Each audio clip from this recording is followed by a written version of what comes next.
The destroyer's searchlight cut the ocean like a sharp accusation, a white tongue of light sweeping the black. It strobed across our bow and missed by a breath. We killed the engines, let the sea swallow the noise, and pressed ourselves low. 23 men clung to the varnished decking of PT 164, every one of us welded to his post by a mixture of training, fear, and a kind of religious urgency. Out there, 3 Japanese transports slid south toward Kolombangara with nearly 8,000 soldiers aboard. They were unaware that in 4 minutes their route would end in fire and water. I still can see the green of the compass at night, a small, steady circle of light we dared to trust.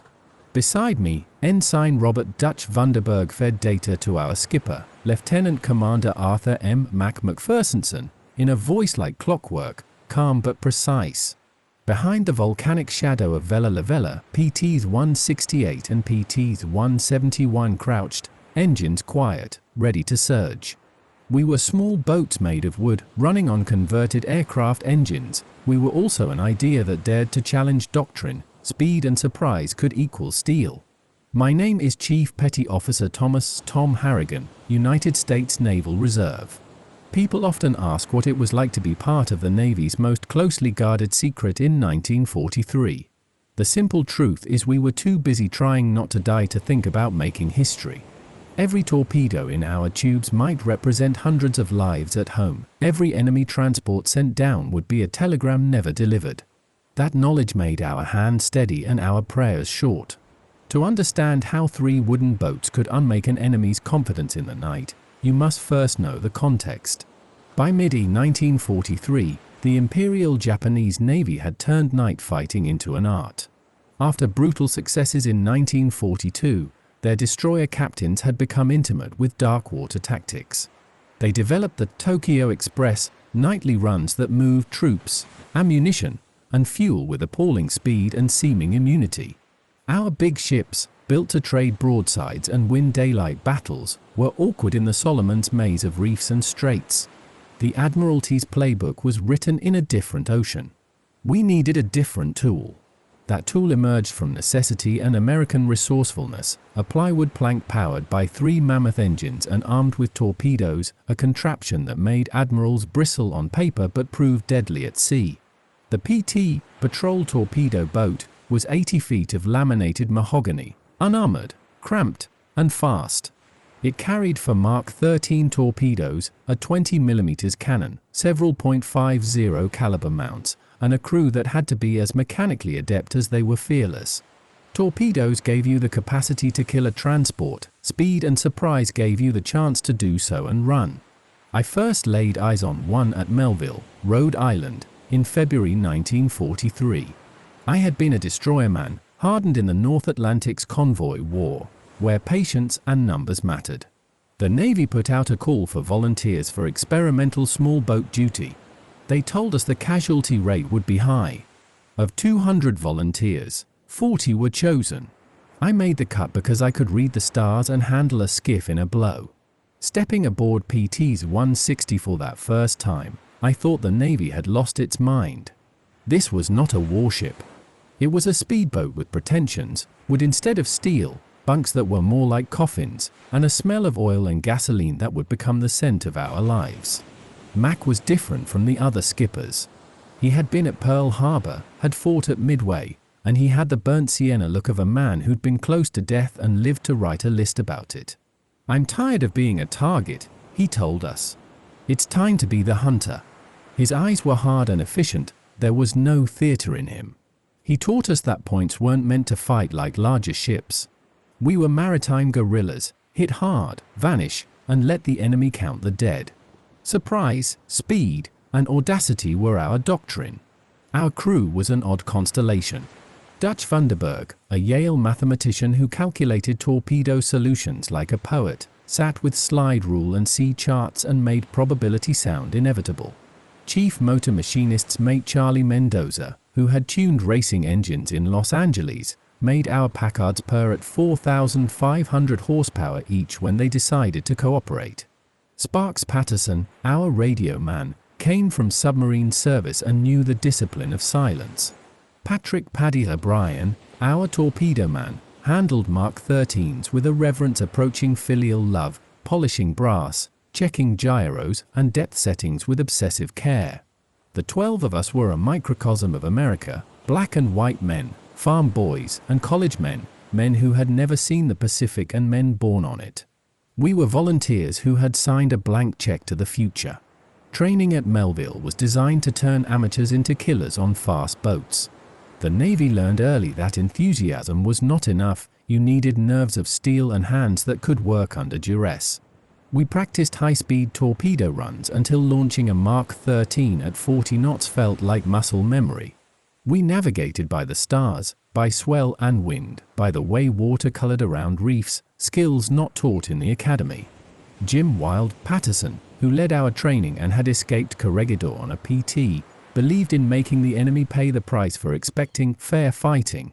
They expect tradition, give them trickery, he'd say. His motto became ours, make the enemy afraid of the dark. By late June 1943 we were forward at Relive, a ragged cluster of Quonset huts and a fuel dump hidden under palm fronds. There were no barracks, no luxury. The air smelled of rotten diesel and the sweet, sticky heat of the tropics. Motor Torpedo Boat Squadron 9 was a line of small wooden hulls berthed under that relentless sun, all of them ready to fight in the watery nights. Our unit's mission sounded straightforward, interdict the Japanese supply and reinforcement routes among the Central Solomons.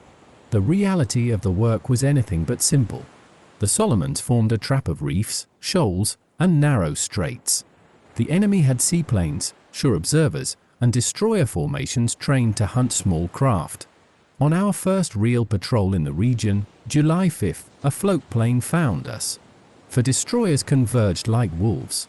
PT-158 took a direct 5-inch hit and disintegrated, 12 men gone in an instant. We learned a lesson paid for in blood, points could not beat destroyers in a gun race.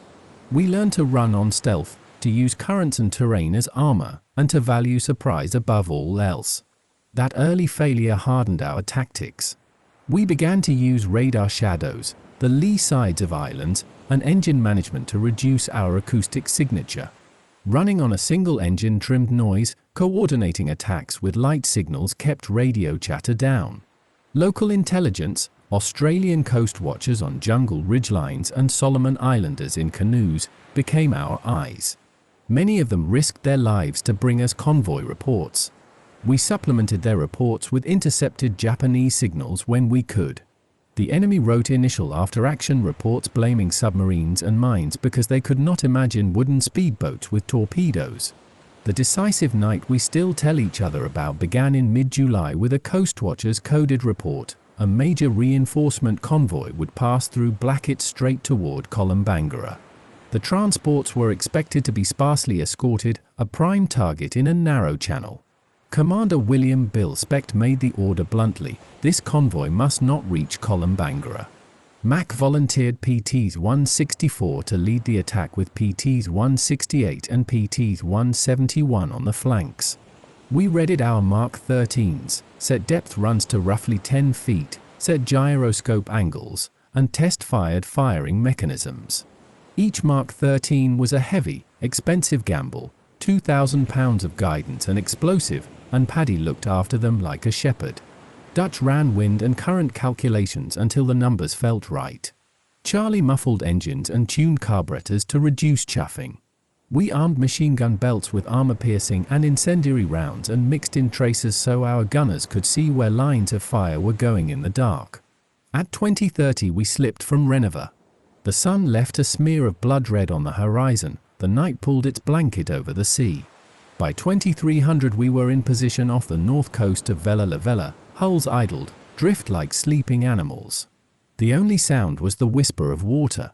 At 23:47 a crackle from the coast watcher, 3 large ships, 2 escorts, bearing 280, speed 18 knots, range 15 miles. The mathematics were simple but deadly, their convoy would move at 18 knots, we could hit 40 for a few seconds, place us in the narrowest part of the strait and their ability to maneuver would be gone. Mack's plan was audacious, PTs 168 to strike port, PTs 171 from starboard, and PT-164 to go straight up the middle between the destroyers and strike the lead transport head-on. We held our breath.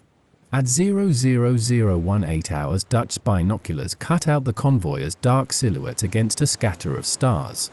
It was exactly as the coast watcher had said. 2 destroyers in front, 3 transports, and a destroyer trailing. The formation was confident. It had reason to be. They owned the night for months.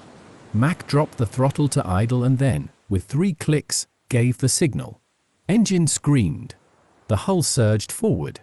In seconds we were inside their formation. What happened next was confusion given to the enemy. Fired by trained night crews, the destroyer lookouts expected star shells and submarine periscopes, not wooden speedboats threading between their own formations.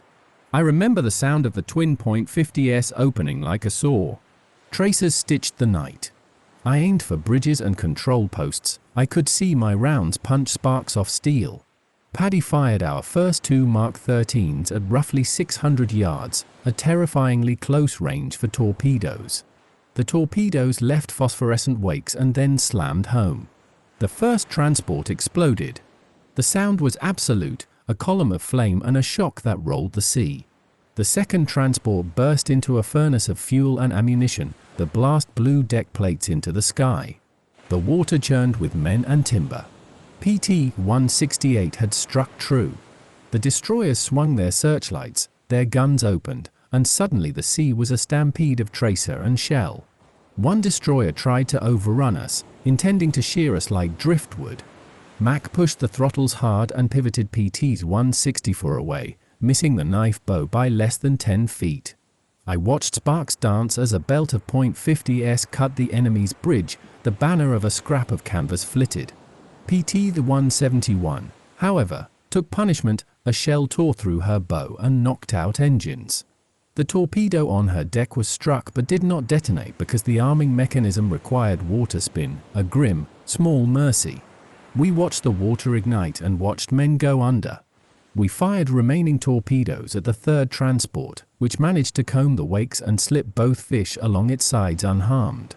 The Japanese turned and tried to bring their main guns and larger caliber into the fight, but their own formation constrained them. At close quarters, heavy guns risked hitting their own ships. In the middle of the chaos, the convoy became vulnerable to the thing they had no doctrine for, something lightning fast, wooden and small, darts among large hulls and escapes into reef shadows. We ran through fire and water, weaving between shell splashes that tore the ocean into fountains. PT-168, damaged but deadly, landed another torpedo that finished off the second transport in a pyre of secondary explosions. When it was over, 2 transports lay broken and sinking. Thousands of Japanese soldiers would not reach Kolombangara that night. We regrouped 5 miles south of the engagement area. Our boats were battered but afloat. PT-171 was worst hit, with multiple holes and 1 engine out. We took our wounded and plugged hulls with mattresses and life jackets, carpenters and motor men working on the fly as if the hole in a plank were merely a mechanical problem instead of the thin armor of fate.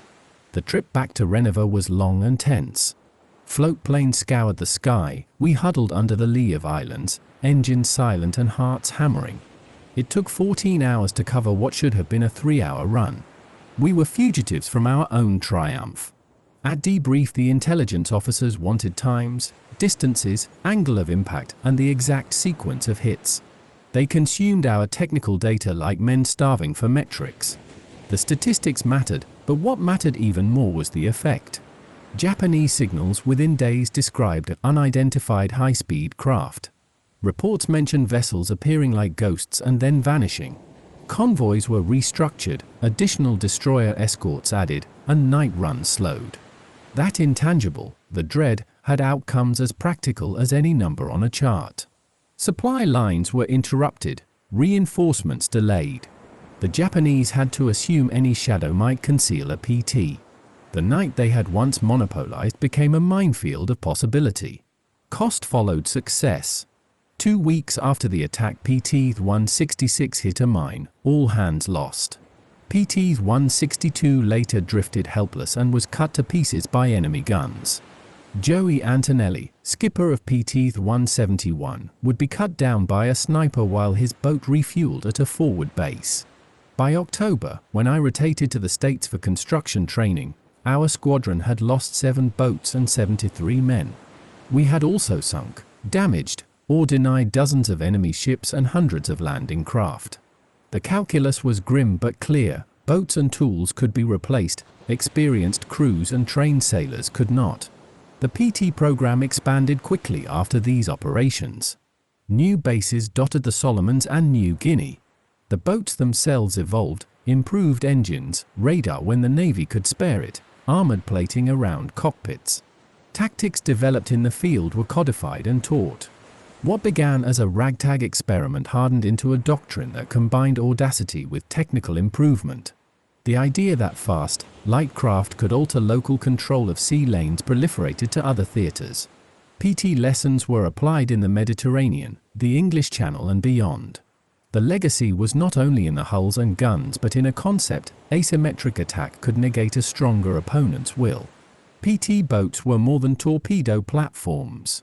We were a Swiss Army knife for desperate problems, stealthy insertion of coast watchers behind enemy lines, evacuating stranded Marines, running ammunition in small, fast packages to frontline islands. We rescued downed pilots and performed reconnaissance where a cruiser could not safely go. We were the Navy's go-to for jobs that were too tough or too small for larger ships. The psychological effect on the Japanese was profound. Admiral Tanaka and other commanders later wrote that the points had been among their worst nightmares. They had trained sailors to fear night, rely on visual lookouts and formation discipline. Suddenly a new predator struck from places they considered safe. They developed countermeasures, specialized shallow draft destroyers, night-flying float planes equipped with searchlights for continuous monitoring, and tighter convoy discipline. They even repurposed captured PT hulls as decoys. But they could not be everywhere. The men who served paid an emotional and physical toll few papers could measure. Intense stress became the norm. Men who would not break under conventional strain crumbled after repeated nights with engines on edge and sleep never lasting. Some asked for transfers and incurred stigma. Many returned to action. Bonds on a 12-man boat were close and permanent. You could not hide in a PT the way you could in a 300-man destroyer. You learned who snored and who broke under pressure. Those bonds outlived the war and the marrow of loss. Reunions decades later resembled family gatherings. A grim humor developed to survive the unspeakable. We named ships black humor things, sudden death, grim reaper, painted cartoons on torpedoes, and invented obscene songs about sinking freighters. Sometimes the laughter was the only thing that kept us afloat in spirit. We were boys and men, cleaning blood and rust from bunks and still finding cause to laugh. Technological change arrived as well. Radar sets, primitive at first, started to appear on later PT models. They could not replace navigation by feeling, but they improved detection and targeting under complete darkness and heavy squall. Torpedo reliability improved, and armor became possible around the most vital sections of the boat. Yet even with improved gear, the core principle remained: be fast, be unseen, and strike with precision. Stories in the later years of the war show the PT spirit in action across different seas. At Leyte and other actions, points attacked larger vessels, often without expectation of sinking them.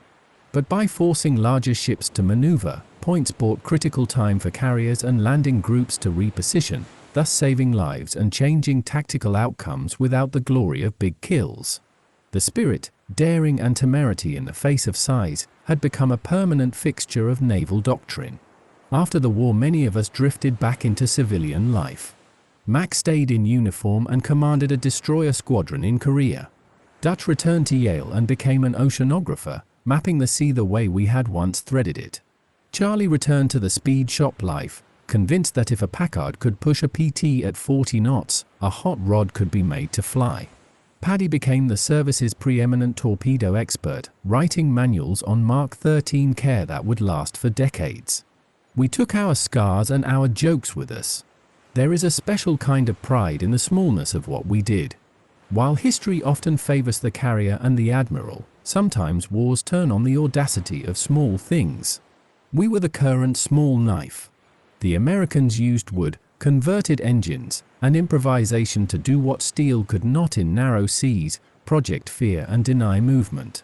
The Japanese were stunned not because the boats were magical but because their opponents chose a tactic anatomy fundamentally different from the expectations of a navy trained to dominate the dark. When you study modern naval warfare, missile boats, fast attack craft, asymmetric maritime doctrine, you can trace a lineage back to points. The idea that mobility and surprise can trump mass is older than we think, but the points made it operationally and psychologically devastating in the Pacific. They introduced doubt into a previously stable doctrine, and doubt has long tactical and strategic tails.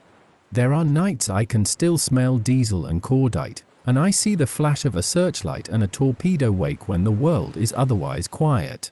Sitting in a study decades later, surrounded by photo albums and the yellowing clippings that record a life in fragments, I am transported back. The roar of 3 Packards at full throttle, the lurch of a deck as a torpedo hits and the brutal silence immediately after, the taste of salt and smoke. We were not glamorous. Celebrated victories often passed without acknowledging the small boats in their shadow. But for those of us who served, there was a private knowledge that we had done something important. We learned to treat the night as an instrument, a clockwork device that could be wound and released. Our attacks were timed, coordinated, and disciplined. The midnight clockwork motif became part of our identity, precision in the dark. We learned to read watercolor changes on a dark sea like Braille, to smell land before we saw it, to chart reefs that were not on any contemporary map. In that field, improvisation became doctrine. The Japanese phrase that entered their vocabulary was simple: a mosquito boat terror. They were right, more than they knew. The terror was not in raw tonnage or boat count but in the idea that the night you relied on could be weaponized against you. Admiral Tanaka and other senior officers recounted a kind of learned dread. They had always assumed that the sea would conceal them. They discovered that the sea could host an adversary that did not fear darkness the way they once did. Our squadron's losses were measured in numbers that never stopped being heavy. PT-166 hit a mine. PT-162 failed mechanically and was destroyed. Joey Antonelli would be killed later. Names fade but the price remains. But each ship denied to the Japanese, each convoy smashed or delayed, meant ground troops had to fight without expected reinforcements. That practical impact saved lives. It was a grim calculus but real. When the war finally turned and the Japanese Empire began to retract, there was an accumulation of things, tactics, doctrine, hardware, that had altered the balance. PT boats were part of that accumulation. We were not the decisive factor in and of ourselves, but we were part of a larger set of pressures that made imperial logistics brittle. Small, fast attack boats did not win the Pacific single-handedly, but by changing Japanese assumptions and denying reinforcement and supply, they eroded the operational tempo Japan needed. The story of points is sometimes told as folklore, but behind the legend are men who were inventive, stubborn, and extraordinarily brave. We were not untouchable, and the sea is an honest judge. You could get a hole the size of a man's hand in a wooden hull and that hole would become your coffin in an hour if you did not manage it fast. We learned to treat maintenance like worship. Every mission was preceded by a ritual of checks, by hands that tuned carburetors and adjusted linkages until the boat felt like an organism ready for battle. Many of the hardest missions we undertook were not the dramatic torpedo runs but the quiet, brutal logistics, inserting coast watchers behind enemy lines, evacuating Marines from beaches under threat, and running food and ammunition to isolated positions while enemy guns searched the sky. Those missions had no fireworks but saved lives. They were the kind of work that did not trouble headlines but troubled conscience if left undone. In the end, the secret of our success was not just technology. It was the willingness to reframe how naval power could be applied. Our admirals initially dismissed the idea of wooden speedboats, toys, they said. But junior officers and their crews proved those toys had teeth. The points were not the only innovation of the Pacific, but they were a clear example of the American ability to adapt under pressure, to exploit an opponent's expectation and blunt it with agility and courage. Even today, when I read about modern naval engagements and small craft doctrine, I see a thread back to those plywood hulls and the wrenches we carried. Every fast attack vessel owes a piece of its legacy to those men who trusted engines, charts, and each other in the dark. We were reckless and disciplined in equal measure. We were children of ingenuity. When people who did not live it ask if I am proud, I tell them about that night off Vella Lavella. I tell them that 3 small wooden boats drove into a convoy and carved a path through the night, that we fired torpedoes at point-blank ranges and watched 2 transports go under, that we returned under a grey dawn with burned decks and patched hulls. I tell them we did not do it for glory or for headlines. We did it because there was a job to be done. We did it because the lives of men ashore depended on whether transports arrived. We did it because we were willing to take an untested idea and press it into brutal service. The Japanese were stunned by America's secret PT boats not because wood and gasoline were miraculous, but because Americans had the audacity to make the night itself an offensive instrument. They had always used night to move, we turned it into a blade. The loss of that monopoly had a strategic ripple, convoys slowed, supplies did not flow as reliably, and the tempo of Japanese operations changed. The PT story is part of a larger American story, innovation under pressure, improvisation turned doctrine, small things that break big plans. We were a midnight clockwork, precision-timed and audacious, striking from shadows until the rising sun finally set on Japan's Pacific Empire. We paid for those nights with friends and boats. We kept their names. We returned home to live quieter, less thunderous lives. Yet every now and then I walk down to a dock and see a small craft at rest, and for an instant the past returns. Engines hum in my memory, the sea opens, the night is full of possibility, and I remember the sound of 3 Packards running in unison like an animal on the hunt. Those wooden boats changed the course of things far larger than themselves. They made an adversary think twice about the dark. And when an enemy fears the night, supply lines fray, morale shifts, and the surface of the war becomes a different world. The PT boats were a small thing that turned an entire tactic on its head. We were fast, we were small, and we were deadly. That is why the Japanese were stunned, not just by our boats, but by what those boats represented, American willingness to try something new, to risk, to fight the war differently. We were the mosquito fleet that troubled an empire at night. We were the midnight clockwork that struck from shadows. We were, in our way, a secret weapon, until we were not, until more crews learned the doctrine, until it became doctrine rather than an experiment. For a time, though, the Japanese looked into the dark and saw danger where they had once seen comfort. That fear did more damage than many shells. It helped give back lives to young American families and pushed forward the day when the rising sun would cease to rule the Pacific. In the quiet now, years later, I still hear those engines. I still see that thin green compass glow. I still remember men I loved and lost. The sea keeps its secrets, but it also keeps its debts. We paid many. We collected some. We learned that ideas, even small and seemingly ridiculous ideas, can become weapons if you believe in them hard enough to make them work. That is the legacy of those nights off Vella Lavella and the dozens like it, the lesson that speed, surprise, and courage can make shadows into a battlefield and change the course of history.